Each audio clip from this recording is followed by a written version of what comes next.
नमस्कार, जय हिंद दोस्तों। स्वागत है आपका बीपीएससी स्टडी पॉइंट में।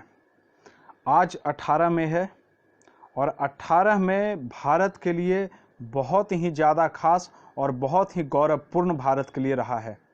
ठीक है, आइए हम समझते हैं कि 18 मई की भारत के इतिहास में क्या भूमिका रही है और किस तरीके से 18 में भारत को एक स्पेशल कैटेगरी के देश में लाकर खड़ा कर दिया, जहां से भारत की शक्ति पूरे विश्व में गिनी जाने लगी और भारत उन 5 देशों की श्रेणी में आ गया जो यूनाइटेड नेशन सिक्योरिटी काउंसिल के मेंबर थे, जैसे यूएसए, ब्रिटेन, चाइना, फ्रांस और यूएसएसआर। इनके श्रेणी में भारत आकर के खड़ा हो गया। वो 18 मई का ही दिन था। तो ऐसी क्या घटना हुई और कब हुई, इसके बारे में हम लोग विस्तार से चर्चा करेंगे। तो आपको सबसे पहले इस 18 मई की सबसे पहले आपको बधाई देते हैं, क्योंकि यही वो दिन था जहां से भारत के असली ताकत की शुरुआत हुई। इससे पहले तो भारत का कॉन्सेप्ट एक शांति प्रिय देश था। चलिए, तो इस जो पूरे ऑपरेशन हुआ और जो सबसे बड़ा इसकी महत्ता रही, वो ऑपरेशन का नाम था smiling Buddha. Operation smiling Buddha.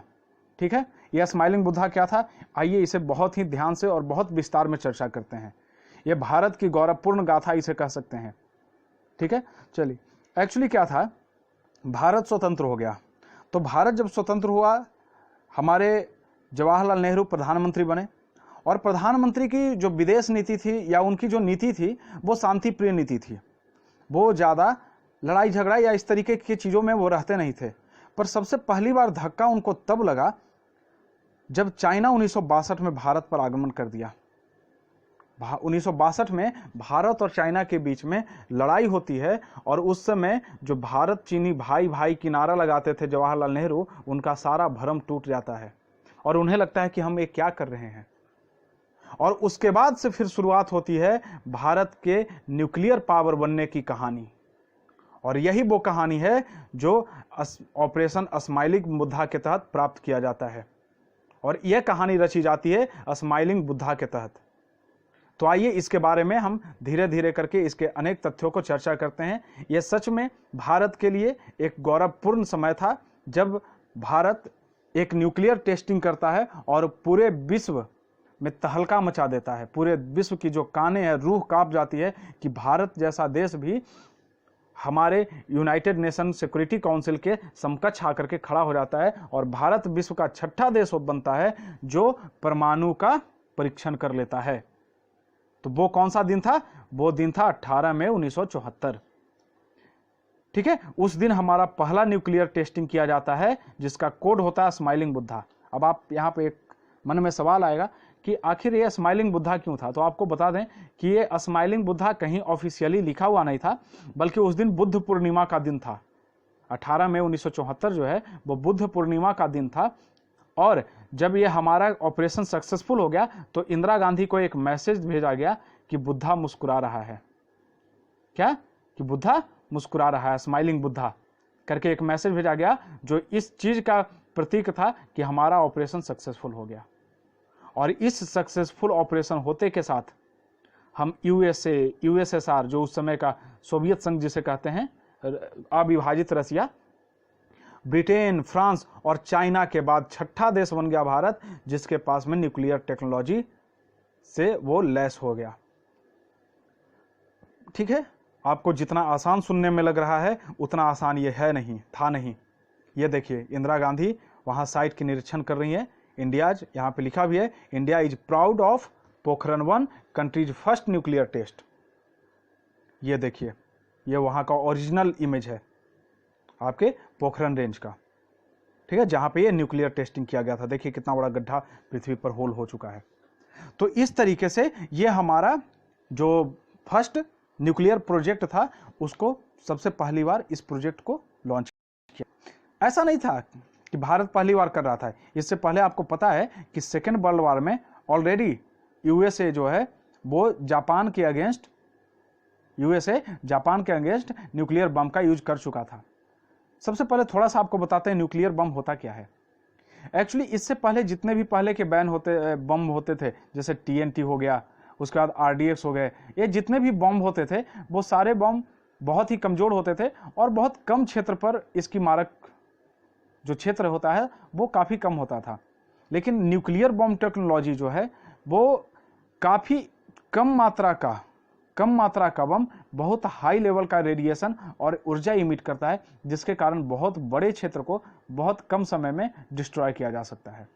ये न्यूक्लियर बम जो है वो दो विधि पे काम करते हैं। आप अगर केमिस्ट्री पढ़े होंगे तो एक न्यूक्लियर फ्यूजन होता है, नाभिकीय संलयन, और एक होता है न्यूक्लियर फिजन, नाभिकीय विखंडन। तो हाइड्रोजन बम जो होता है वो न्यूक्लियर फ्यूजन पे काम करता है, और हमारा एटॉमिक बम जो होता है वो न्यूक्लियर फिजन पे काम करता है, नाभिकीय विखंडन पे। ठीक है, तो यूएसए सबसे पहले 1945 में प्रोजेक्ट मैनहट्टन के द्वारा यूएसए में न्यूक्लियर पावर या न्यूक्लियर प्रोजेक्ट को लॉन्च किया गया था, और प्रोजेक्ट मैनहट्टन के द्वारा, और इसकी सफलतापूर्वक इन्होंने लॉन्चिंग भी कर दी। आपको पता है कि जापान के हिरोशिमा और नागासाकी पे इन्होंने सफलतापूर्वक लॉन्चिंग भी कर दी, जिसका प्रभाव आज भी देखने को मिलता है। और उसके बाद 1950 के दशक में ही यूएसएसआर, यूनाइटेड किंगडम और साथ में फ्रांस, इसके पास भी 1950 के दशक में न्यूक्लियर पावर आ गया और न्यूक्लियर टेक्नोलॉजी इसके पास भी आ गई।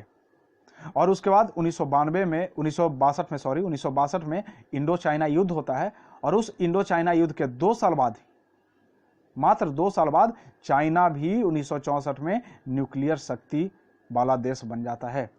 अब ऐसे कंडीशन में भारत के पास चैलेंज था कि एक बार ऑलरेडी चाइना आक्रमण कर चुका है, वहां पर रसिया भी भारत की मदद नहीं कर पाया था, और भारत की बहुत ही बुरी तरीके से हार हुई थी। आपको पता है 1962 के चाइना युद्ध में हम लोग हार गए थे, ठीक है ना। इसलिए भारत के पास चैलेंज था कि अगर चाइना बना लिया है तो अगर, और हमें सिक्योर रहना है, अगर सिक्योरिटी हमारी रखनी है तो हमें भी इस दिशा में काम करने चाहिए।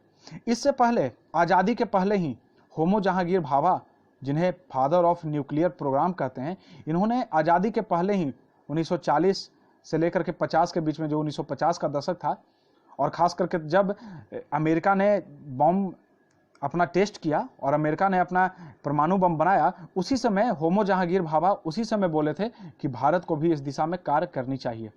लेकिन चूंकि नेहरू जी इतना ज़्यादा ध्यान नहीं देते थे, और उन्हें लगता था कि शांति प्रिय होना चाहिए व्यक्ति को, ज़्यादा युद्ध ये सब में नहीं होना चाहिए, और भारत की स्थिति भी उस समय उतनी अच्छी नहीं थी कि वो इन सब चीज़ों पर ध्यान दे। और इन्हीं के प्रयासों के बाद Tata institute of fundamental research और एटॉमिक एनर्जी एस्टेब्लिशमेंट इंस्टीट्यूट का ट्रॉम्बे में स्थापना किया गया, जिसे बाद में Bhabha atomic research centre BARC नाम दिया गया, जो परमाणु कार्यक्रम में के क्षेत्र में रिसर्च में बहुत आगे इंस्टीट्यूट है। अब हम लोग देखते हैं कि किस तरीके से इस टेस्ट को कंटिन्यू किया गया। जैसे ही नेहरू जी का देहांत होता है, ठीक है, उसके बाद लाल बहादुर शास्त्री आते हैं। अब चूंकि लाल बहादुर शास्त्री जो थे वो गांधीयन नीति में विश्वास रखते थे, और उन्हें लगता था कि इन सब तरीके का प्रोजेक्ट जो है उसे पैट्रोनाइज नहीं किया जाना चाहिए, जिसके कारण लाल बहादुर शास्त्री के समय में बहुत ज़्यादा इसके बारे में विकास नहीं हो पाया। लेकिन जैसे ही इंदिरा गांधी प्रधानमंत्री बनती है, कौन? इंदिरा गांधी जैसे ही प्रधानमंत्री बनती है, इस दिशा में बहुत तेजी आता है, और 1967 से लेकर के 1974 तक के 7 साल के समय अंतराल में पूरी न्यूक्लियर टेक्नोलॉजी को भारत में विकसित कर लिया जाता है, और फाइनली 1974 में अपना स्माइलिंग बुंदा प्रोजेक्ट के तहत न्यूक्लियर टेक्नोलॉजी को यहाँ पर टेस्ट कर लिया जाता है। ऐसा नहीं है कि इससे पहले भारत में कोई न्यूक्लियर पावर या न्यूक्लियर प्रोजेक्ट नहीं था, लेकिन यूएसएसआर, ब्रिटेन के सहयोग से यहाँ पर न्यूक्लियर प्रोजेक्ट चलता था, और उसका मेन काम होता था कि एनर्जी प्रोडक्शन, ठीक है। लेकिन भारत को उस समय चाहिए होता कि भारत के पास अपना भी न्यूक्लियर पावर हो, ताकि हम दूसरे देशों पर डिपेंडेंसी हमारी कम हो। और इस तरीके से पहला प्रोजेक्ट हमारा 1974 में आया, और खास करके ये प्रोजेक्ट मुख्य रूप से पीस के लिए आया था। यहाँ पर बोला गया कि हम भाई पीस के लिए ये प्रोजेक्ट ला रहे हैं। पीस कहने का मतलब क्या था कि हम एनर्जी सिक्योरिटी के लिए हम इस प्रोजेक्ट और इस टेक्निक को विकसित किए हैं, ठीक है। तो ये पहला प्रोजेक्ट आया 1974 में, जो पीस के लिए था, वेपन के लिए नहीं था। आगे हम लोग देखेंगे कि 1998 में वेपन के लिए मिशन शक्ति के तहत एक प्रोजेक्ट लॉन्च किया गया, और वहां पर पूर्ण रूप से भारत एक शक्तिशाली परमाणुिक राष्ट्र के रूप में वहां पर भारत की आगमन होता है। तो ये जो 1974 का प्रोजेक्ट था, उसके हेड कौन थे? तो उस समय राज रमन्ना BARC के हेड थे। इन्हीं के देखरेख में ये प्रोजेक्ट को क्रियान्वित किया गया।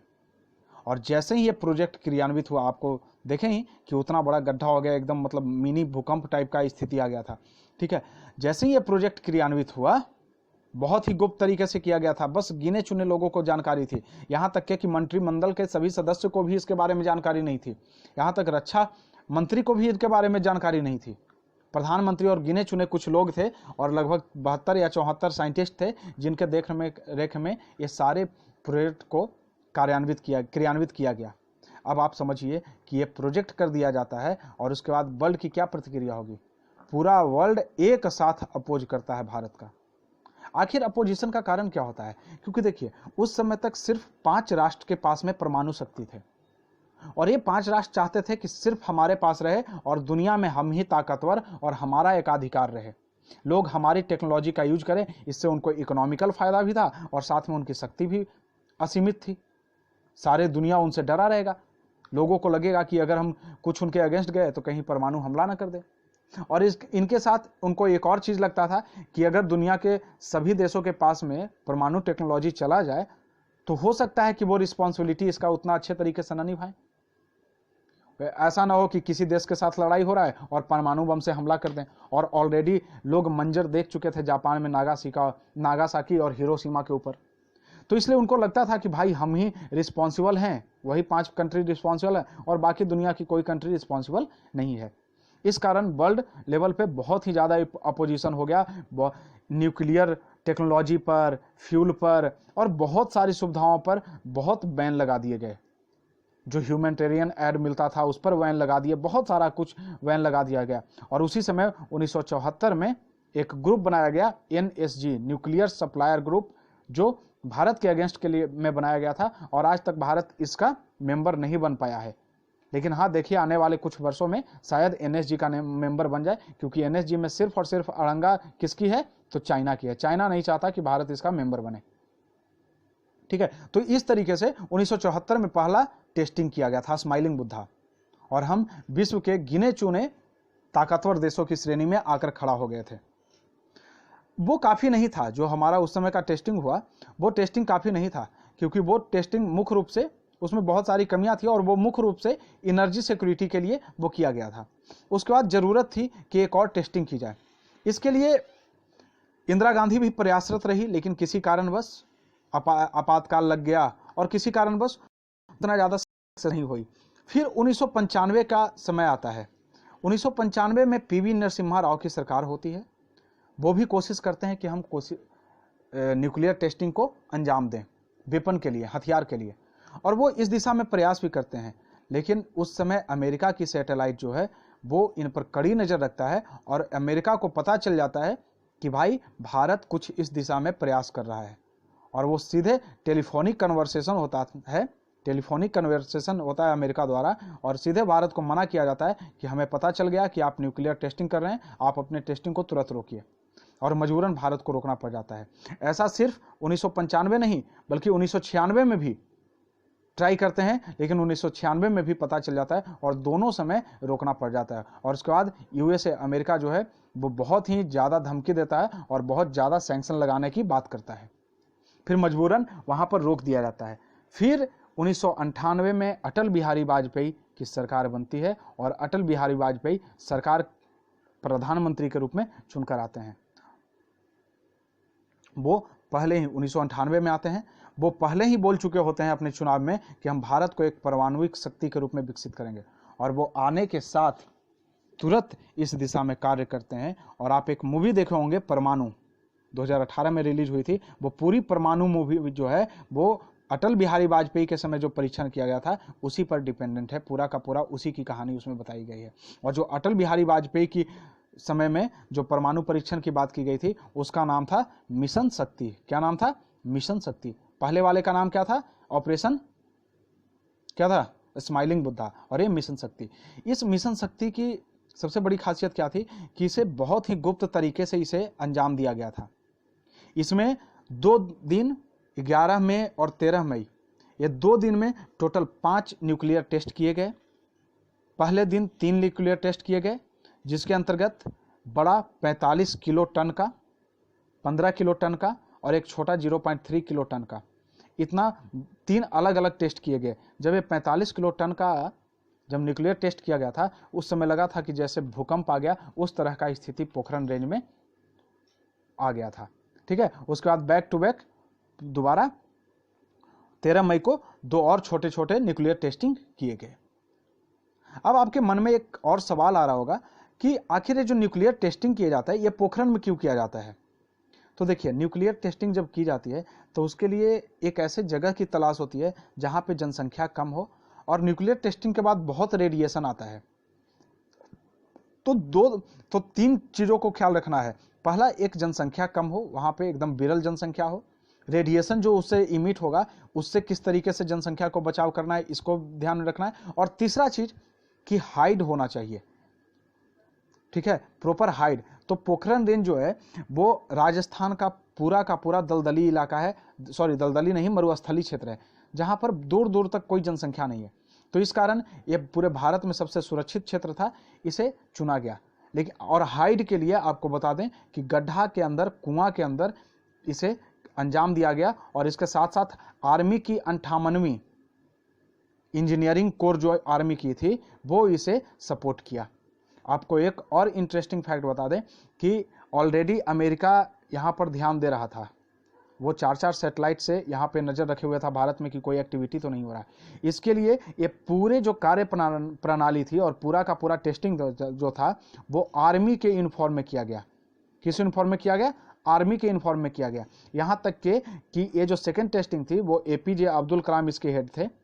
ठीक है ना, DRDO के हेड थे उस समय। तो एपीजे अब्दुल कलाम की अध्यक्षता में किया गया। इनका भी कोड नेम था, उनका कोड नेम था मेजर जनरल पृथ्वीराज। तो जितने भी जो वैज्ञानिक लोग इसमें भाग ले रहे थे वो सारे के सारे आर्मी कोड नेम के जाने गए। ठीक है, और आर्मी के तत्वाधान में सारा प्रोसेसिंग किया गया। और ऐसा लग रहा था जैसे आर्मी का कोई ड्रिल चल रहा है, कोई वहां पर आर्मी का कोई प्रोजेक्ट चल रहा है, कोई न्यूक्लियर टेस्टिंग की कार्रवाई नहीं हो रही। इसके साथ ही वहां पर एक क्रिकेट स्टेडियम और क्रिकेट टूर्नामेंट का अरेंजमेंट भी किया गया था ताकि सैटेलाइट को दिग्भ्रमित किया जाए और उसी से बचाव करके वहां पर क्या न्यूक्लियर टेस्टिंग की कार्रवाई भी चल रही थी। पूरा कैमोफ्लेज होकर के हर एक अच्छे तरीके से, गुप्त तरीके से पूरी की पूरी कार्रवाई की गई। तो ये थी mission Shakti. APJ Abdul Kalam DRDO के हेड थे, उनका कोड नेम था मेजर जनरल पृथ्वीराज, आपको बता ही दिए। उसके बाद अनिल काकोडकर थे head of BARC, Bhabha atomic research centre के। और आपको बताया कि 58वीं जो आर्मी की मिलिट्री की जो इंजीनियरिंग कोर थी उसको वो काफ़ी मदद की। ठीक है, और चलिए इस तरीके से ये हमारा जो था वो 11 मई और 13 मई 1998 को ये प्रोजेक्ट सफल हो गया। अब आपको पता है जब प्रोजेक्ट हुआ तो वर्ल्ड का फिर से सैंक्शन आएगा। US सैंक्शन लगा दिया, उसके बाद वर्ल्ड बैंक से जो हमारा कोई एड मिलता था वो बंद कर दिया गया, अन्य देशों से एड जो मिलता था वो भी बंद कर दिया गया। लेकिन कुछ ही समय में भारत अपने आप को इस रूप में विकसित किया कि वो इसका मिसयूज नहीं करेगा बल्कि इसे प्रॉपर यूज करेगा। और ये एक डिटरेंस क्रिएट करने के लिए किया गया है, न कि ये हर किसी को डराने के लिए या धमकाने के लिए या किसी बात पे आक्रमण करने के लिए किया गया है, बल्कि दुनिया को ये दिखाने के लिए कि हाँ हम भी ताकत से लैस हैं, हमें कोई कमजोर ना समझे। और भारत जो है वो इसके लिए पूर्ण रूप से रिस्पॉन्सिबल है। और भारत कोई ऐरा गैरा देश नहीं है, इसे पता है कि क्या करना चाहिए और क्या नहीं करना चाहिए। और धीरे धीरे कुछ ही वर्षों में भारत पूरे दुनिया के सामने एक पॉजिटिव इमेज पेश किया कि भारत के पास न्यूक्लियर पावर होना कोई गलत बात नहीं है। यहाँ तक कि 1998 में न्यूक्लियर टेस्टिंग की गई और 1999 में जब पाकिस्तान के साथ युद्ध हुआ उस समय न्यूक्लियर पावर का यूज नहीं किया गया। तो ये भारत की बहुत बड़ी रणनीतिक जीत थी जो अन्य देशों के सामने भारत का कद ऊंचा किया। ठीक है, तो इस तरीके से सैंक्शन तो स्टार्टिंग सैंक्शन लगे लेकिन बाद में सारा कुछ सही हो गया। और उसके बाद भारत पूरे विश्व में यूनाइटेड नेशन सिक्योरिटी काउंसिल के बाद 6ठा देश बन गया जिसके पास में यह न्यूक्लियर पावर था। और यहाँ तक के कि अपने सही नीतियों के कारण भारत 2005 में अमेरिका के साथ भारत और अमेरिका डील भी हुआ, न्यूक्लियर डील। ठीक है, अब आइए थोड़ा लेते हैं भारत के बारे में। Bharat no first use policy पे काम करता है। अभी इससे रिलेटेड कुछ दिन पहले राजनाथ सिंह ने स्टेटमेंट भी दिया था कि हमें नो फर्स्ट यूज वाला पॉलिसी बदलना होगा। ठीक है, तो क्या है नो फर्स्ट यूज पॉलिसी? इसमें भारत बोलता है कि देखिए हमारे पास परमाणु हथियार है, लेकिन कभी भी पहली बार हम आक्रमण नहीं करेंगे। अगर कोई देश हम पर आक्रमण करता है तब हम उसके जवाबी कार्रवाई में आक्रमण करेंगे, पहली बार कभी नहीं करेंगे किसी भी देश पर। ठीक है, तो ये इंडिया का नो फर्स्ट पॉलिसी है। यहाँ तक है कि इंडिया बोलता है कि अगर कभी केमिकल वेपन का या बायो वेपन का हमारे आर्मी के ऊपर यूज किया जाएगा तब हम कर सकते हैं, नहीं तो इसका यूज नहीं करेंगे। तो ये इंडिया की जो है नो फर्स्ट यूज वाली पॉलिसी है। ठीक है, इसके कुछ क्रिटिसिज्म भी होते हैं, कुछ इसके पॉजिटिव इम्पैक्ट भी है। तो इसी कारण हमारे अभी रिसेंटली राजनाथ सिंह जो रक्षा मंत्री हैं, उन्होंने बोला कि नो फर्स्ट यूज पॉलिसी जो है इसको थोड़ा सा चेंज करने की जरूरत है। भारत को युद्ध काल के लिए अलग नीति बनाने की जरूरत है, वार सिचुएशन के लिए, और शांति काल के लिए अलग नीति बनाने की जरूरत है। अब देखिए इस पर आगे क्या होता है, तो बात की बातें हैं। तत्काल हम लोग इतना समझते हैं कि नो फर्स्ट यूज पॉलिसी क्या है कि ये सिर्फ सामने वाले को ये बताने के लिए कि हाँ भाई हमारे पास भी ताकत है, आप हमें कमजोर ना समझें, और हम कभी इसको फर्स्ट यूज नहीं करेंगे। ठीक है, इसके बाद आपको बता देते हैं न्यूक्लियर पावर से रिलेटेड कुछ एजेंसी है पूरे वर्ल्ड में, जिसका MICR। ठीक है, उसके बाद फिर ऑस्ट्रेलियन ग्रुप, ऑस्ट्रेलिया से आपको पता है सबसे ज़्यादा न्यूक्लियर जो पदार्थ है यूरेनियम में सब, वो ऑस्ट्रेलिया में काफ़ी होता है और भारत को आयात करवाया जाता है वहाँ से। वासेनर एग्रीमेंट, ये सब देश है, ये सब ग्रुप है जहाँ पर इंडिया इसके मेंबर हैं, लेकिन अभी भी NSG का मेंबर, न्यूक्लियर सप्लायर ग्रुप का मेंबर नहीं बन पाया है। बाद हम आगे आने वाले वीडियो में एक एक करके इन सभी ग्रुप के बारे में डिटेल में बताएंगे। तो आज का हमारा जो वीडियो था वो मुख्य रूप से 18 मई, चूँकि आज 18 मई है तो इस कारण इस 18 मई के लिए स्माइलिंग बुद्धा ऑपरेशन पर रिलेटेड ये हमारा वीडियो था। कैसा लगा आप कमेंट करके ज़रूर बताइएगा। धन्यवाद।